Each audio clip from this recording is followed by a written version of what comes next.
जय श्री कृष्ण प्यारे साथियों, आइए हम सब मिलकर भगवान श्री कृष्ण से प्रार्थना करें। हे प्रभु, जो भी इस दिव्य वाणी को आज पूरा अंत तक श्रवण करेगा, उसकी सारी मनोकामनाएं आवश्यक रूप से पूर्ण करना, उसके सारे दुख दर्द दूर करना, और जो भी भक्त आपकी इस वीडियो को लाइक करें तथा करें, उसके जीवन में अखंड खुशियां भर देना। तो चलिए मित्रों, देर ना करते हुए भगवत गीता की पावन कथा का श्रवण करते हैं। मित्रों, कान्हा कहते हैं कि सत्य हमेशा मौन में रहता है और झूठ शोर मचाता है। सच बोलने वाले को कुछ याद नहीं रखना पड़ता, लेकिन झूठ बोलने वाले को हमेशा अपने झूठों को याद रखना पड़ता है, और यही उसकी सबसे बड़ी परेशानी बन जाती है। इसीलिए सत्य को जीवन में प्राथमिकता दो। वह कड़वा हो सकता है, पर अंततः वही शांति देता है।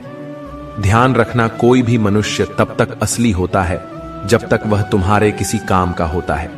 जिस दिन तुम्हारे पास देने को कुछ नहीं रहेगा, उस दिन बहुत से चेहरे बदल जाएंगे, पर यह मत भूलो, तुम वही हो जो तुम भीतर से हो। तुम्हारी असली पहचान वही है जिसे कोई छीन नहीं सकता। दूसरों की बातें सुनना जरूरी है, लेकिन उनसे ऊपर अपने मन की आवाज सुनना जरूरी है। अगर तुम हर किसी को संतुष्ट करने की कोशिश करोगे, तो अंत में खुद से ही असंतुष्ट रह जाओगे। हर किसी को खुश नहीं किया जा सकता, लेकिन खुद को शांति देना तुम्हारे ही हाथ में है। ईश्वर हर किसी की परीक्षा लेता है, किसी को धन से, किसी को अभाव से, किसी को प्रेम से, किसी को अकेलेपन से। लेकिन यह तय तुम्हें करना है कि तुम उस परीक्षा में कैसे खरे उतरते हो। भगवान हर किसी की मदद करता है, लेकिन वह पहले देखता है कि तुम खुद अपनी मदद करने को तैयार हो या नहीं। जिंदगी का सच यही है, जब तक तुम अपने दर्द को सीखने में नहीं बदलते, वह तुम्हें अंदर से खाता रहेगा। पर जिस दिन तुम अपने हर दुख को गुरु मान लोगे, उस दिन से तुम्हारी आत्मा का विकास शुरू हो जाएगा। जीवन लंबा नहीं, सार्थक बनाओ, दूसरों से नहीं, खुद से प्रतिस्पर्धा करो। हर दिन कुछ नया सीखो, कुछ पुराना छोड़ो, और सबसे जरूरी, कभी अपने भीतर के इंसान को मत खो, क्योंकि वही इंसान तुम्हारी आत्मा का आईना है। इंसानियत कोई भाषा नहीं, कोई जात नहीं, कोई धर्म नहीं, बल्कि यह आत्मा की आवाज है। एक ऐसा भाव जो किसी भूखे को खाना खिलाकर, किसी दुखी को गले लगाकर और किसी लाचार को सहारा देकर जन्म लेता है। इंसानियत वह पुल है जो दिलों को जोड़ता है, दीवारों को तोड़ता है और मनुष्यता को जीवित रखता है। आज के इस तेज रफ्तार द्वार में हम सब आगे बढ़ना चाहते हैं, पैसा कमाना, नाम बनाना, पहचान पाना। लेकिन सवाल यह है कि क्या इस दौड़ में हम इंसानियत को पीछे छोड़ रहे हैं? क्या हम खुद को इतना बदल चुके हैं कि किसी गिरते हुए को उठाना अब हमें वक्त की बर्बादी लगता है? इंसान होने का असली मतलब यह नहीं कि हमारे पास सोचने की शक्ति है, बल्कि यह कि हम दूसरों के लिए सोचते भी हैं। इंसानियत वहीं शुरू होती है जहां मैं की जगह हम आ जाता है। जब किसी को अपने सुख से ज्यादा दूसरे के दुख की चिंता होने लगे, तो समझो इंसानियत अभी जीवित है। इंसानियत किसी बड़े मंच या पुरस्कार की मोहताज नहीं, यह रोजमर्रा के छोटे छोटे कामों में जिंदा रहती है। किसी अनजान मुसाफिर को रास्ता बता देना, बारिश में किसी को छाता दे देना, किसी गरीब को कपड़े बांटना या किसी अकेले को 2 पल सुन लेना। हम अक्सर सोचते हैं कि समाज की समस्याएं बहुत बड़ी हैं और हम अकेले कुछ नहीं कर सकते, लेकिन याद रखिए, समुंदर की शुरुआत भी एक बूंद से होती है। जब एक एक इंसान इंसानियत दिखाने लगेगा, तभी समाज बदलने लगेगा। मित्र कान्हा कहते हैं, अगर तुम्हारे पास देने के लिए धन नहीं है, तो भी मुस्कान बांटो, दया बांटो, सहानुभूति बांटो, क्योंकि यही तो असली दौलत है। हम अपने अपने धर्मों में गहराई से आस्था रखते हैं, पूजा पाठ करते हैं, व्रत रखते हैं, मंदिर मस्जिद गुरुद्वारों में सिर झुकाते हैं, लेकिन क्या हमने कभी किसी भूखे को खाना खिलाकर अपना धर्म निभाया है? इंसानियत वही धर्म है जो हर धार्मिक पुस्तक की जड़ में है। गीता कहती है कि आत्मा अमर है, कुरान कहती है रहमत बांटो, बाइबल कहती है प्रेम सबसे बड़ा है, और गुरु ग्रंथ साहिब कहता है सेवा ही सच्चा धर्म है। अगर इतनी सारी पवित्र किताबें एक ही बात कहती हैं, तो हमें किस बात का संकोच?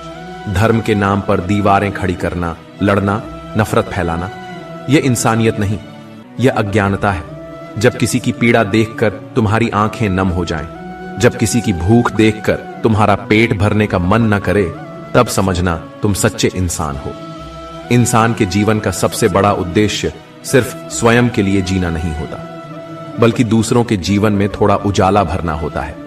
वह उजाला जो किसी अंधेरे में घिरे व्यक्ति के लिए उम्मीद बन जाए। इंसान वही जो खुद रोते हुए भी किसी को हंसाने का जज्बा रखे। इसीलिए अगर तुम में यह भावना है कि किसी का भला हो जाए, चाहे तुम्हें उसका कोई लाभ ना मिले, तो समझो कि तुम्हारे अंदर इंसानियत है और यही भावना तुम्हें ईश्वर के सबसे करीब लाती है। कभी कभी एक साधारण सी बात भी किसी टूटे हुए दिल को जोड़ सकती है। एक हाथ जो किसी को सहारा देता है, वह मंदिर में चढ़ाए गए फूलों से भी पवित्र होता है। याद रखो, ईश्वर हर जगह नहीं होता, इसलिए उसने इंसानियत को जन्म दिया। हम आधुनिक होते जा रहे हैं, तकनीकी रूप से आगे बढ़ रहे हैं, लेकिन क्या हमारे दिल भी उसी रफ्तार से विशाल हो रहे हैं? क्या हमारे अंदर अब भी वह संवेदना बची है जो किसी दुखी की पीड़ा समझ सके? दुनिया में जख्म देने वाले बहुत मिलते हैं, लेकिन जख्म भरने वाले बहुत कम। अगर तुम उस अल्पसंख्यक वर्ग में हो जो किसी के घाव पर मरहम लगाता है, तो तुमसे बड़ा इंसान कोई नहीं। मित्र कान्हा कहते हैं, इंसान के कपड़े मैले हो सकते हैं, उसका नाम अनसुना हो सकता है, उसकी जेब खाली हो सकती है, लेकिन अगर उसका दिल साफ है तो वह मेरे लिए सबसे सुंदर है। जब कोई देख नहीं रहा होता, तब भी अगर तुम भला कर रहे हो तो समझो तुम्हारे अंदर असली इंसानियत है। दुनिया की नजरों में अच्छा दिखने के लिए किया गया दान दिखावा है, लेकिन जब तुम किसी अनजान को बिना किसी उम्मीद के मदद करते हो, तब वह कर्म तुम्हारी आत्मा का श्रृंगार करता है। इंसानियत तब नहीं मरती जब कोई अन्याय करता है, बल्कि तब जब कोई उसे देखकर भी चुप रहता है। इसीलिए अगर तुम कुछ नहीं भी कर सकते तो आवाज तो उठाओ, किसी के लिए खड़े तो हो। हम नफरत के साए में जीते जीते थक चुके हैं। अब वक्त है कि हम प्रेम, दया, करुणा और इंसानियत को फिर से अपना लें, क्योंकि इंसानियत के बिना यह संसार एक जंगल बन जाएगा जहां हर कोई सिर्फ अपने लिए लड़ेगा। जैसे फूल की पहचान उसकी खुशबू से होती है, वैसे ही इंसान की पहचान उसकी इंसानियत से होती है। चेहरे खूबसूरत हो सकते हैं, लेकिन एक कोमल और करुणामयी हृदय ही असली सुंदरता है। आज जब तुम यह शब्द पढ़ रहे हो तो खुद से एक सवाल पूछो, क्या मैं सिर्फ एक व्यक्ति हूं या एक इंसान भी हूं? क्या मेरे पास सिर्फ ज्ञान है या संवेदना भी? क्या मेरे पास दौलत है लेकिन दूसरों के लिए कुछ करने का भाव नहीं? अगर जवाब हां में है कि तुम में इंसानियत अभी जीवित है, तो उसे बचाए रखो, क्योंकि यही वो ज्योति है जो इस दुनिया को रोशन करेगी। याद रखो, एक ईंट से मकान बनता है, लेकिन एक इंसानियत से समाज बनता है। और जब तक इंसानियत जिंदा है, तब तक ईश्वर भी इसी धरती पर है। जब भी दुनिया में नफरत की लहर तेज हो जाती है, तब इंसानियत की लौ और ज्यादा चमकने लगती है। इंसानियत कोई किताब में छपा शब्द नहीं है, ये वो एहसास है जो एक मां के आंचल में मिलता है, एक अजनबी की मदद में दिखाई देता है और एक मुस्कान में जी उठता है। आज जब हर रिश्ता किसी स्वार्थ के धागे से जुड़ा लगता है, तब भी कुछ लोग ऐसे हैं जो बिना शर्त मदद करते हैं, बिना किसी उम्मीद के प्यार करते हैं। यही लोग हैं जो इस धरती को रहने लायक बनाए रखते हैं। इंसानियत का मतलब यह नहीं कि तुम्हारे पास बहुत कुछ हो, बल्कि यह है कि तुम जितना भी हो उसमें से किसी जरूरतमंद को थोड़ा सा दे सको। अक्सर हम सोचते हैं कि किसी की मदद करने के लिए हमारे पास बहुत पैसा होना चाहिए, बड़ा नाम होना चाहिए, लेकिन सच तो यह है कि किसी की पीड़ा को समझने के लिए सिर्फ एक नरम दिल चाहिए। कभी किसी फुटपाथ पर बैठे बच्चे को देखकर मुस्कुराने की कोशिश की है, वह भी मुस्कुराता है, क्योंकि उसे एहसास होता है कि कोई है जो उसे देख रहा है। एक इंसान, एक एहसास, मित्र कान्हा कहते हैं। कभी किसी के आंसू पोंछने का मौका मिले तो उसे गंवाना मत, क्योंकि उस एक पल में तुम ईश्वर के सबसे करीब होते हो। हमारे समाज में शोर बहुत है, हर कोई बोलना चाहता है, लेकिन कोई सुनना नहीं चाहता। मित्रों, कभी कभी कोई टूटने की कगार पर होता है, बस उसे किसी की जरूरत होती है जो कहे मैं सुन रहा हूं, और वह एक वाक्य किसी की जिंदगी की दिशा बदल सकता है। कभी किसी वृद्ध की आंखों में देखा है जिसमें शब्द नहीं होते पर कहानियां होती हैं। बस थोड़ी देर बैठकर उन्हें सुन लेना भी इंसानियत का ही एक रूप है। जिस दिन तुम बिना मतलब किसी के लिए कुछ अच्छा कर सको, वही दिन तुम्हारा सच्चा जन्मदिन है। हम हर साल अपना जन्मदिन धूमधाम से मनाते हैं, दोस्तों को बुलाते हैं, केक काटते हैं, लेकिन क्या हम कभी किसी अनजान के चेहरे पर मुस्कान लाने की कोशिश करते हैं? जिस दिन हम किसी अनजान गरीब बच्चे को किताबें दे दें, किसी बीमार को दवा दिला दें, किसी बेरोजगार को काम दिला दें, तब हम ईश्वर की सबसे सुंदर आराधना कर रहे होते हैं। इंसान वही है जो किसी के आंसुओं को देखकर खुद को रोक ना पाए, और इंसानियत वही है जो उसे उन आंसुओं को मिटाने पर मजबूर कर दे। यह कोई कपड़ों से नहीं झलकती, कोई पहचान पत्र नहीं बताता कि कौन इंसानियत वाला है। यह तो एक आभास है, जैसे किसी निर्जन पथ पर किसी का साथ मिल जाना। इंसानियत की सबसे खूबसूरत बात यह है कि यह अमीर गरीब ऊंच नीच जात पात से परे है। यह हर दिल में जन्म ले सकती है और हर हाथ से साकार हो सकती है। मित्र कान्हा कहते हैं, धर्म की बातें सब करते हैं, लेकिन जो भूखे को रोटी दे, नंगे को कपड़ा दे और अनपढ़ को शिक्षा दे, वही सच्चा धार्मिक है। आज के समय में हम बच्चों को ताकतवर बनाना चाहते हैं, उन्हें ट्रेनिंग दिलाते हैं, स्पर्धाओं में भाग दिलाते हैं, लेकिन क्या हम उन्हें करुणा सिखा रहे हैं? क्या उन्हें यह बता रहे हैं कि किसी बूढ़े को सड़क पार कराना भी एक वीरता है? संवेदनशीलता कमजोरी नहीं, सबसे बड़ी ताकत होती है। वह इंसान जो दूसरों की पीड़ा को अपने हृदय में उतार सकता है, वह कभी अपने व्यवहार से किसी को चोट नहीं पहुंचा सकता। घमंड इंसान को केवल ऊंचाई देता है, ऊंचाई नहीं। जब हम सोचते हैं कि हम सबसे ज्यादा जानते हैं, तब हम सबसे बड़ा भ्रम पाल लेते हैं। इंसानियत वही है जो सामने वाले को छोटा नहीं बल्कि बराबर का समझे। जब हम किसी की मदद इसलिए नहीं करते कि वह गरीब है, बल्कि इसलिए कि वह इंसान है, तब हम इंसानियत के असली रास्ते पर होते हैं। बहुत आसान है किसी से यह कहना कि तुम ऐसा क्यों नहीं करते, तुम अपनी हालत क्यों नहीं सुधारते, लेकिन कभी खुद से पूछो, क्या तुमने उसकी हालत समझने की कोशिश की? कभी किसी गरीब से यह मत पूछो कि वह भीख क्यों मांगता है, हो सके तो उसे काम दो। कभी किसी विधवा मां से यह मत पूछो कि वह अकेली क्यों है, हो सके तो उसके बच्चे को पढ़ाओ। जब कोई तुमसे नफरत करे और तुम उसे दुआ दो, तब तुमने उसे नहीं, अपने भीतर के राक्षस को जीत लिया। इंसानियत यही है, बदले में बदला नहीं बल्कि माफी देना। जैसे फूल अपने ऊपर गिरने वाले धूल को झटक कर और भी सुंदर खिलता है, वैसे ही इंसानियत हर बुराई को झटक कर और भी गहराई से चमकती है। हम सबके भीतर कहीं ना कहीं इंसानियत जिंदा है, बस जरूरत है उसे नींद से जगाने की। वह तभी जागेगी जब हम खुद को बदलेंगे।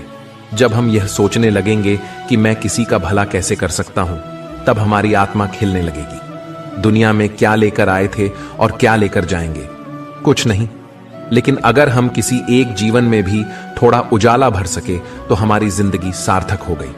क्योंकि एक इंसान की अच्छाई से पूरी दुनिया नहीं बदल सकती, लेकिन किसी एक इंसान की दुनिया जरूर बदल सकती है। और यही है इंसानियत की असली शक्ति। मित्रों, कान्हा ने सिखाया कि जीवन का हर क्षण एक योग है, आत्मा और परमात्मा का मिलन। लेकिन यह योग केवल ध्यान में नहीं होता, यह तुम्हारे व्यवहार, बोलचाल, सेवा और नियत में भी झलकना चाहिए। जब तुम ईमानदारी से कर्म करते हो, जब तुम बिना अपेक्षा के प्रेम करते हो, जब तुम अहंकार को त्याग कर क्षमा कर देते हो, तब तुम श्री कृष्ण के मार्ग पर चल रहे होते हो। कान्हा कहते हैं, जिसने स्वयं को जीत लिया उसने पूरी दुनिया जीत ली।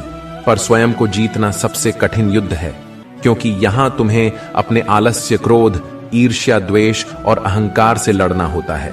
पर जिसने यह कर लिया वह वास्तव में वीर है। जीवन में जब विपत्ति आए, जब रास्ते बंद हो जाए, जब तुम्हें लगे कि कोई सहारा नहीं बचा, तब श्री कृष्ण की एक बात याद रखना, मैं हूं, बस मुझ में आ जाओ। यही पूर्ण समर्पण है। जब तुम इस भावना में उतर जाते हो कि अब जो होगा वह श्री कृष्ण की इच्छा से होगा, तब जीवन में असीम शांति उतर आती है। कान्हा कहते हैं, जो तुम्हारे साथ है वह तुम्हारी परीक्षा है, और जो चला गया वह तुम्हारा पाठ था, पर जो अब सामने है वही तुम्हारा कर्म है। इसीलिए जीवन में अटकने का नहीं, बहने का अभ्यास करो। हर स्थिति को स्वीकार करने की शक्ति लाओ। हां, प्रयास करो, लेकिन परिणाम से मत बंधो। प्रेम करो, लेकिन नियंत्रण मत करो। सेवा करो, पर अहंकार मत पालो। त्याग करो, पर दिखावे के लिए नहीं।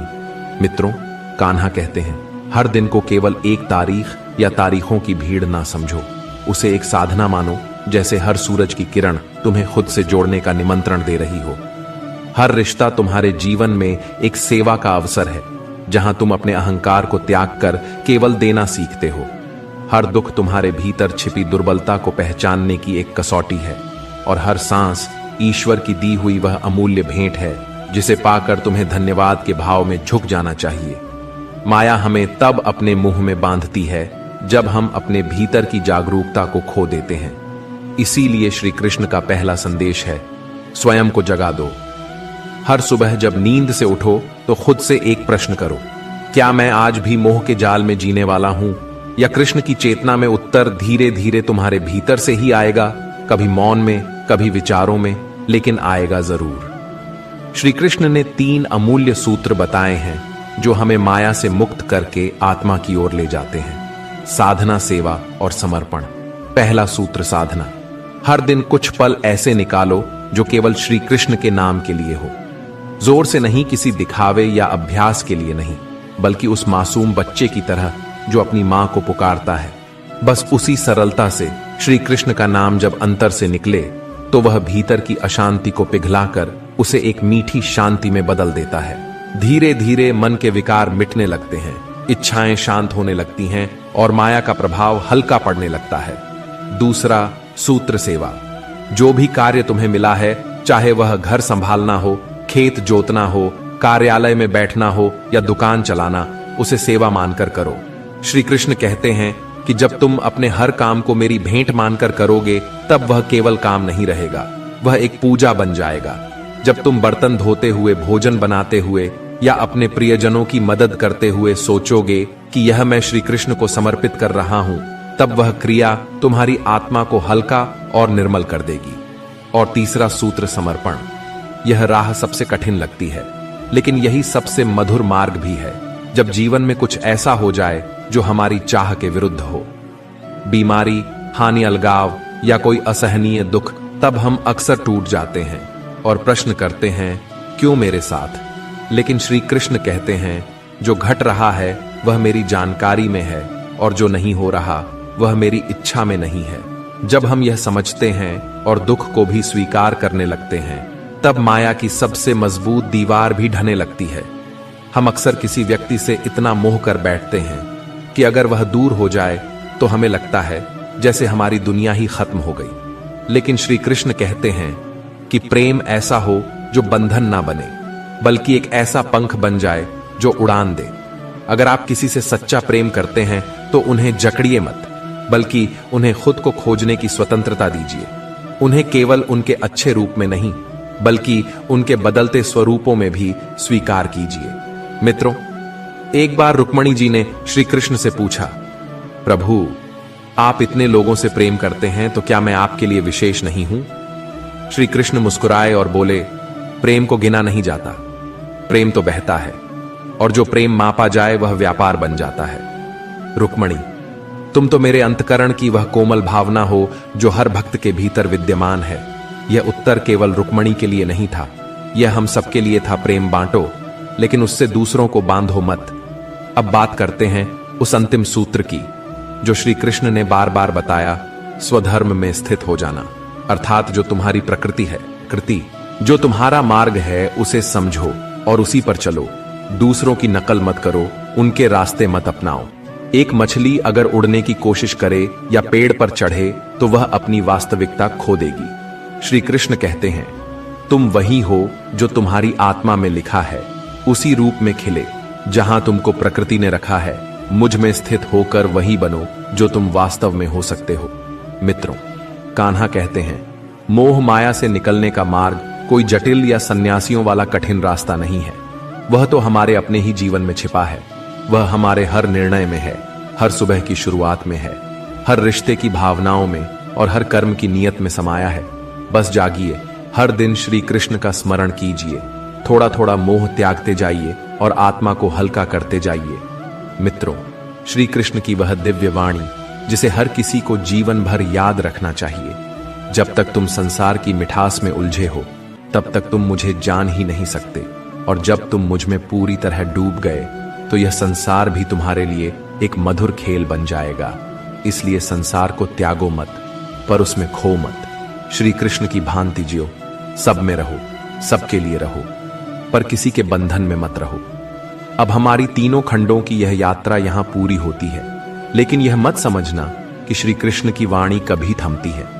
वह तो हर दिन एक नई रोशनी बनकर आती है। हर रात एक नया सहारा बनकर बिखरती है और हर मोड़ पर तुम्हारा हाथ थामे रहती है। जीवन कोई दौड़ नहीं है जिसे जीतना जरूरी हो, यह एक यात्रा है जिसे समझना, जीना और अनुभव करना जरूरी है। संसार की हर स्थिति, हर व्यक्ति, हर अनुभव तुम्हें कुछ सिखाने आया है। अगर तुम सीखने को तैयार हो तो श्री कृष्ण का पहला उपदेश यही है कि बाहर की परिस्थितियों को बदलने की जगह अपने भीतर की दृष्टि को बदलो। दृष्टिकोण बदलते ही दुख, संताप और मोह की तस्वीर भी बदल जाती है। तुम संसार में हो, यह ठीक है, लेकिन संसार तुम में हो गया तो पीड़ा होगी। मनुष्य की सबसे बड़ी भूल यह है कि वह वस्तुओं, लोगों और संबंधों को स्थायी मान लेता है, जबकि संसार का प्रत्येक तत्व परिवर्तनशील है। जब हम किसी चीज को स्थायी मानते हैं और वह बदलती है, तब हमें आघात लगता है। इसलिए श्री कृष्ण कहते हैं, जो चला जाए उसे जाने दो, जो आया है वह भी जाएगा। जो बचा है वह तुम्हारे कर्म है और वही तुम्हारा धर्म है। जीवन में शांति पाने का मार्ग बाहरी उपलब्धियों से नहीं, बल्कि भीतरी संतुलन से आता है। अगर तुम्हारा मन शांत है तो दुनिया की सबसे बड़ी समस्या भी तुम्हें डिगा नहीं सकती, लेकिन अगर मन अशांत है तो छोटी सी बात भी तुम्हें गिरा सकती है। श्री कृष्ण ने गीता में यही तो कहा, स्थिर बुद्धि बनो, समदृष्टि बनो, सुख दुख, लाभ हानि, जय पराजय में एक जैसा रहो। मित्रों, कान्हा कहते हैं, हर कर्म का फल निश्चित है, परंतु उस फल पर तुम्हारा अधिकार नहीं है। आज का मनुष्य हर काम के पीछे किसी अपेक्षा को छिपाए बैठा है। मुझे क्या मिलेगा? जब यह प्रश्न हर कार्य में छुपा हो तो कर्म शुद्ध नहीं होता। तब हम सेवा नहीं करते, सौदा करते हैं, और सौदा करने वाला व्यक्ति हमेशा भय और आशंका में जीता है। अगर यह ना हुआ तो श्री कृष्ण कहते हैं, जो कर्म बिना फल की चिंता के किया जाए वही सच्चा कर्म है, वही आत्मा को मुक्त करता है। श्री कृष्ण कहते हैं कि हर मनुष्य को अपने स्वधर्म में स्थित होना चाहिए। आज के समय में लोग दूसरों की सफलता देखकर अपने मार्ग से भटक जाते हैं। कोई दूसरों की नकल करके अपने आप को भूल जाता है, लेकिन श्री कृष्ण कहते हैं, दूसरे का धर्म भले ही कितना ही आकर्षक क्यों ना हो, परंतु अपने धर्म में स्थित रहना ही मोक्ष का मार्ग है। जैसे सूर्य अपने समय पर ही चमकता है, वैसे ही हर आत्मा का समय भी आता है। बस धैर्य रखो और अपने सत्य पथ पर चलते रहो। अब एक और गहरी बात सुनो। मोह, माया और भ्रम से बाहर निकलने का एकमात्र तरीका है आत्मा की पहचान। जब तक तुम अपने शरीर, नाम, पद, संबंध और सामाजिक छवि को ही मैं समझते रहोगे, तब तक दुख और भय तुम्हारा पीछा नहीं छोड़ेंगे। लेकिन जिस दिन तुम समझ गए कि मैं आत्मा हूं, चैतन्य, शाश्वत और शांत, उस दिन सारे बंधन टूट जाते हैं। जिसे तुम खोने से डरते हो वह कभी तुम्हारा था ही नहीं, और जो सदा तुम्हारा है वह कभी छिन ही नहीं सकता। यह वाणी हमें बताती है कि डर और मोह एक ही सिक्के के दो पहलू हैं। जहां मोह है वहां डर है, और जहां डर है वहां स्वतंत्रता नहीं हो सकती। तो अगर तुम सच में मुक्त होना चाहते हो तो त्याग शुरू करो, लालच का, भय का, तुलना का, और सबसे अधिक अपने नकली मैं का। कृष्ण की दृष्टि में प्रेम सबसे पवित्र भाव है, लेकिन वह प्रेम जो बंधन ना बने, प्रेम ऐसा हो जो स्वीकार करे, बदलने की जिद ना करे। श्री कृष्ण कहते हैं, अगर तुम किसी को प्रेम करते हो तो उसे आजादी दो, सोचने की, जीने की और गलती करने की भी यही प्रेम अंततः तुम्हें और उसे दोनों को उन्नति की ओर ले जाएगा। जीवन एक अर्पण है, एक उत्सव है, एक सतत साधना है। यह केवल सांसों की गिनती नहीं है, बल्कि हर सांस को अर्थ देना है। इंसान जब जीवन को केवल अपने स्वार्थ, इच्छाओं और अपेक्षाओं से देखने लगता है, तब वह स्वयं को खो देता है। कान्हा कहते हैं, तुम जन्म लेने नहीं आए, तुम जागने आए हो। तुम्हारा उद्देश्य केवल भोगना नहीं है, तुम्हारा उद्देश्य है चेतना को जागृत करना। आज मनुष्य की सबसे बड़ी समस्या यह नहीं है कि उसके पास साधन नहीं है, बल्कि यह है कि साधनों के होते हुए भी वह शांति से वंचित है। क्यों? क्योंकि वह बाहर देखता है, भीतर नहीं। वह सुनता है पर सुन नहीं पाता, वह बोलता है पर संवाद नहीं करता। कान्हा कहते हैं, जब तुम खुद को सुनना शुरू करोगे तभी तुम मुझे सुन पाओगे। श्री कृष्ण कहते हैं कि संसार में हर वस्तु, हर संबंध, हर उपलब्धि अस्थाई है, लेकिन आत्मा वह ना मिटती है, ना बदलती है, वह शाश्वत है, नित्य है। जब हम अपने अनुभवों को आत्मा की दृष्टि से देखना शुरू करते हैं, तब जीवन की उलझनें सरल होने लगती है। मन शांत होने लगता है और तभी हम वास्तविक सुख का अनुभव कर सकते हैं। अब कान्हा का पहला उपदेश, अपेक्षा कम करो, समर्पण अधिक करो। हर दिन जब तुम किसी से कुछ पाने की अपेक्षा करते हो, प्रेम, मान, सहायता, सराहना, तो तुम भीतर से कमजोर हो जाते हो। लेकिन जब तुम देने लगते हो निस्वार्थ, निसंग, नम्र भाव से, तब ब्रह्मांड स्वयं तुम्हारे जीवन को समृद्ध करने लगता है। कृष्ण कहते हैं, प्रेम मांगो, नहीं बांटो, सम्मान खोजो, मत अर्जित करो, और जो तुम दे सकते हो पहले वही दो। एक बार एक भक्त ने श्री कृष्ण से पूछा, प्रभु, आप सबको समान दृष्टि से देखते हैं, फिर भी कुछ को अधिक सुख और कुछ को अधिक दुख क्यों मिलता है? श्री कृष्ण मुस्कुराए और बोले, मैं सबको एक ही अवसर देता हूं, पर प्रत्येक आत्मा अपने संस्कारों और कर्मों के अनुसार उसका उपयोग करती है। यही है कान्हा का दूसरा उपदेश। कर्म ही भाग्य का बीज है। भाग्य कोई ऊपर से गिरने वाला उपहार नहीं है। यह तुम्हारे हर विचार, हर शब्द और हर कर्म से बनता है। तुम जो बोते हो वही काटोगे।